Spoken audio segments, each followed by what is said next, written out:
And so as we think about this Song of the Sea, we think about the Nachshon that's bravely upon us.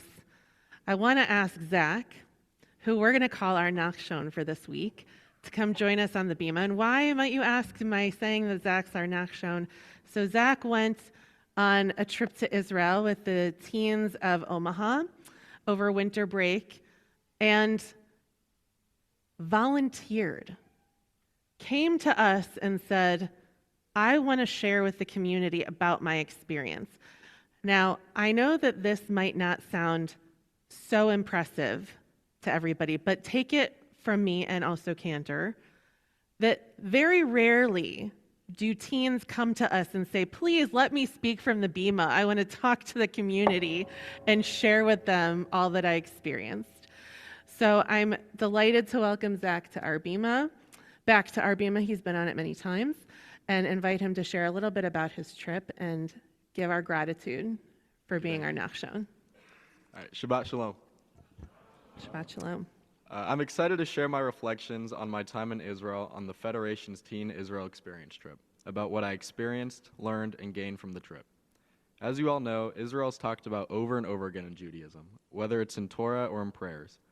It's the most important place to us as Jews, and knowing that I would be going somewhere that I've learned so much about leading up to this was truly special. I was excited for Israel to be more than just a place I read about, but a place where I would be. The day finally came where we would be leaving for Israel, and after 24 hours of being awake, because I can't sleep on planes, we finally arrived. First thing we did was get aroma coffee at 11 p.m. I wasn't sure whose idea it was, but it was very good and the best coffee I've ever had. We were greeted at the airport by our guide Yehuda, and with that, our adventure had begun. With our luggage, coffee, and snacks in hand, we drove to our beautiful hotel in Jerusalem to get some much-needed rest. Our whole group was now together, 12 teens and 5 staff from Omaha, our guide Yehuda, and our medic Noya. Day one began with an archaeological dig at the Beit Guvrin National Park. Beit Guvrin is to the south of Jerusalem, and it is set amongst rolling hills. If you look one way, you see trees and an ancient arch, and if you look the other way, you can see a military base running drills. I can speak on behalf of all the teens that this was definitely one of the coolest things we did on the trip. We dug up ancient pottery remnants from underground and toured a cave. Itai, Omaha's shaliach, found a huge pottery piece that we all think he planted there to seem like he was a professional archaeologist.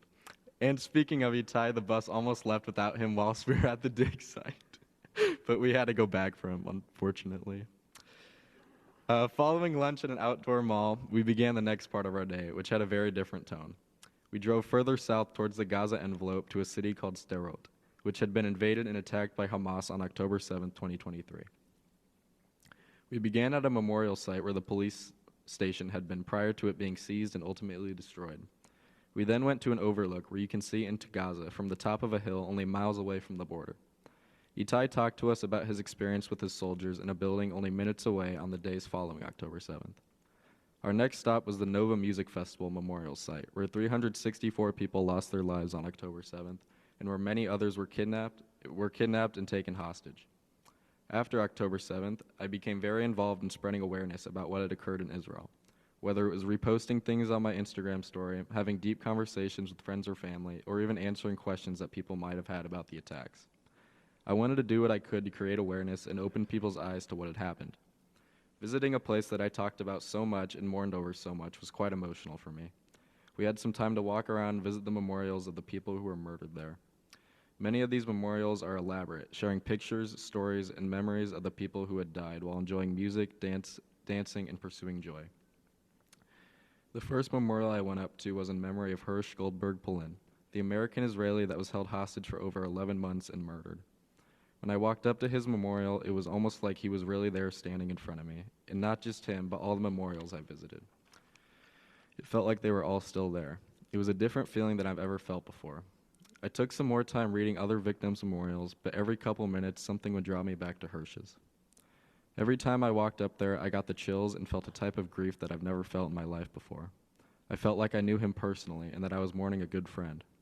I didn't know I could feel this type of connection with someone that I've only known through hearing and watching the news.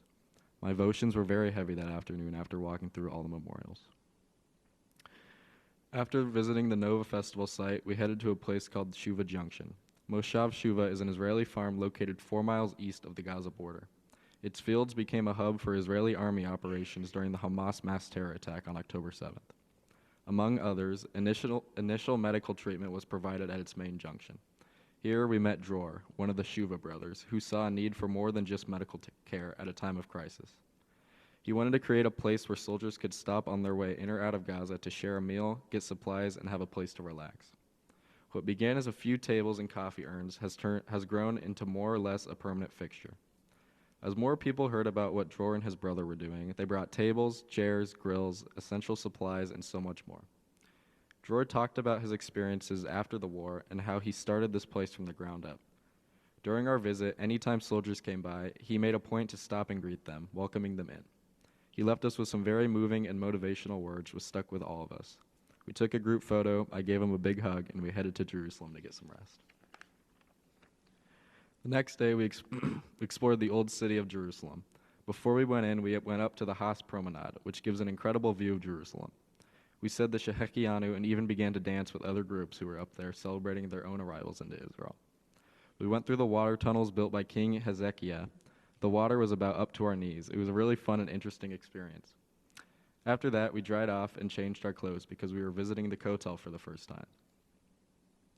This was another powerful experience for me. Seeing the wall for the first time was such a beautiful moment. We headed down to where I got wrapped in tefillin, something that I've always wanted to do. This is my first time getting wrapped, and it was at the wall, so it was even more special for me. I wrote my note, slipped it in the wall, and stood there praying for a couple minutes. Another emotional moment for me, as it felt like I was the closest I've ever felt to God. It was unlike any experience I've ever had.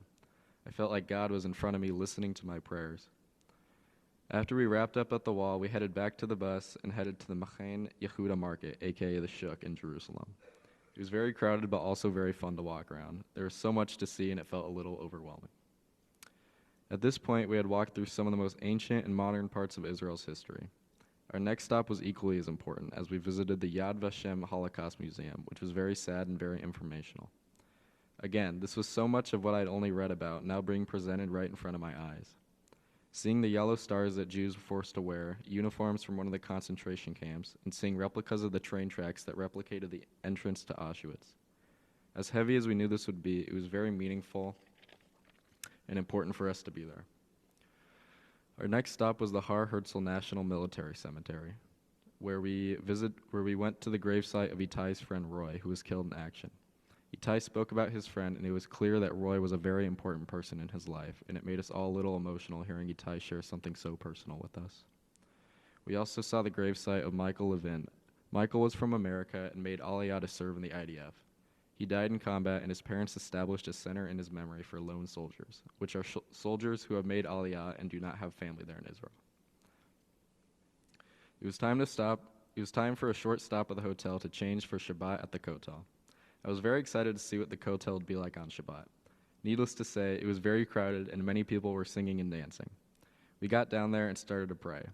But eventually, I made my way over to a large group of men who were singing and dancing. And a couple minutes later, and I don't know how this happened, but I ended up pretty much right in the center of what felt like a mosh pit at a concert. We were all jumping up and down singing songs, and I was like right next to the rabbi leading it. So it was easily the most fun thing I've ever done in my life. My cheeks hurt so much from laughing and smiling. After 15 minutes of jumping up and down and singing, we walked back to the hotel for dinner and a good night's sleep. On Shabbat morning, we walked to Shul, which was about a 30-minute walk from the hotel. It was also raining a little, too. I went with a group to a Reform synagogue there, which is really nice and much different there than in the States. We walked around a neighborhood in Jerusalem and toured two of the first neighborhoods right outside the old city walls. After some Shabbat rest and a group havdalah at the hotel, we headed to Ben Yehuda Street, where we went shopping and I had dinner. I even found a Pizza Hut and had a nice conversation with our tour guide, Yehuda. We had a little time to shop, and I bought myself a new blue and white Star of David, which I am proud to wear. The next day, we had to make some adjustments for the weather. We had to pass on climbing Masada, but we were able to head south to the Dead Sea. We got there, changed into our swimsuits and water shoes, and floated in the Dead Sea. It was such a weird feeling being able to just completely relax your body and float. I also rubbed mud all over my body, which made my skin feel super soft. After getting all changed, we went back up for lunch, but first we ran into Jay Cattleman's favorite camel, Pistachio, who had come by for a visit. We all took turns riding Pistachio. I've always wanted to ride a camel, so this was definitely a highlight for me. After lunch, we went to a little shopping area to shop and grab some coffee. After, we headed to the Tower of David Museum in Jerusalem. Next day, we went to Caesarea, which is an ancient ruin of King Herod's port city. Caesarea was also once the capital of Israel during the Roman and Byzantine empires. We stopped briefly in the Roman theater there and learned more of the history of the spot. Lunch that day was very special. We went to Zichron Yaakov, just outside Haifa, where Hagar welcomed us into her home for a homemade Ethiopian lunch. Hagar and her family immigrated from Ethiopia, and over lunch she shared her story and culture with us. This is a huge change from how we had eaten up to then, and it was so interesting to know that she had made it all by hand. We had a few minutes to walk around Zichron Yaakov, and then it was time to head north for our partnership experience beginning at Kibbutz Yasur. At the kibbutz, we were greeted by the teens who lived there with their families and enjoyed a cookout and some icebreakers. That night, we stayed on the kibbutz with host families and got to experience real Israeli life. The next morning, our hosts had to go to school because it was not break for them over there like it was for us. We then headed to a nearby OFEC school at Kibbutz Ivron, where we were welcomed by some of the staff and 8th and 9th graders. We toured the school and learned more about a typical school day there. After that, we headed to the grottos in Rosh Hanikra on the Lebanon border. There's a spot where as you look out at the Mediterranean Sea, you can see the marine border between the two countries. We then headed to Kibbutz Liman, where we painted a bomb shelter, taking something that's built for survival and turning it into a symbol of hope. Since October 7th, there have been more and more shelters placed all over Israel. It was an opportunity to take something so harsh and add some art to it. We even painted a Nebraska N and met a resident who was a big Bud Crawford fan. Lunch was at the Western Galilee Partnership Center, where we spent time with our former shlicha Mika and were treated to ice cream from her dad's own shop in northern Israel. It was time to head down to Tel Aviv for our last 2 days in Israel. After we got settled at the hotel, we hit the beach for some volleyball and much-needed chill time, even if it was way too cold to swim. We started the next morning in Tel Aviv by walking along the Independence Trail, where we learned about the history and beginnings of Tel Aviv. Then we went to the Paris Center for Peace and Innovation, which displayed Israel's accomplishments in entrepreneurship, technology, and innovation. It was really interesting to learn about so many of Israel's successful startups and the impact of these worldwide. Lunch was at the Sarona Food Market, a huge food hall with nearly every kind of food imaginable you'd want. I had the best pasta I've ever eaten in my life there. Being in Tel Aviv at the end of our trip was such a great way to take a living history journey of Israel from the most ancient to the most modern places. Our next stop was at Save a Child's Heart organization in Holon. This nonprofit began as a way to provide life-saving heart surgery to children from underserved and impoverished countries where they cannot get this type of care. We came to learn about their work and meet some of the children there. Children come from over 30 countries, sometimes with a parent and sometimes with a nurse or chaperone. They stay there before and after the surgery at a nearby hospital to ensure that their recovery is also successful.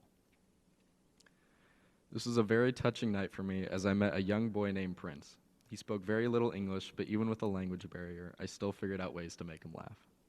We played with some of his toys for a little while and kicked a soccer ball around. At the end, we took a group picture, and he gave me 2 of the biggest hugs I've ever received. I'm glad I was able to meet him and spend time with him. Our small time together left a huge impact on me. Our final activity before our closing dinner was a silent disco through the streets of the Neved Tzedek neighborhood of Tel Aviv. We danced and sang in the streets. Our closing dinner was a time for reflections, thank yous, and some goodbyes. We were even joined by Itai's dad, who was there. He gifted us beautiful necklaces as a final memory to our time in Israel. We all talked about the trip, and Yehuda had some closing remarks for us. Before we tried to get some sleep, we went back to the beach to play some late-night beach volleyball. We headed up to the hotel room to pack and to get 2 hours of sleep, which I, of course, did not get. We headed to the airport for our early flight, and after 3 more lengthy flights, which I again did not fall asleep on, we made it back home to chilly Omaha, which concluded the best trip of my life. This trip was more than just a sightseeing trip. It helped me deepen my connection to Israel. Israel is no longer just a place I learn about and read about all the time, but now a place that I connect to personally. I came home with a new perspective and stronger sense of my Jewish identity and a deeper relationship to a place I've learned so much about over the years. I not only formed a deeper connection with Israel itself, but with other Jews as well. Singing and dancing with other random Jews at the kotel made me realize that no matter how different we all are, we all have one thing in common. We are all Jews. And whilst being in Israel, I understood that no matter how different our lives are in any way, shape, or form, we all still share one home, Israel. I can finally understand it. I plan on going back for my birthright trip in the upcoming years, as I hope to have a similar experience to this trip. Lastly, I'd like to thank Temple Israel and the Jewish Federation of Omaha for making this trip possible. Without them, I wouldn't be able to have such a great experience like I did. Shabbat Shalom.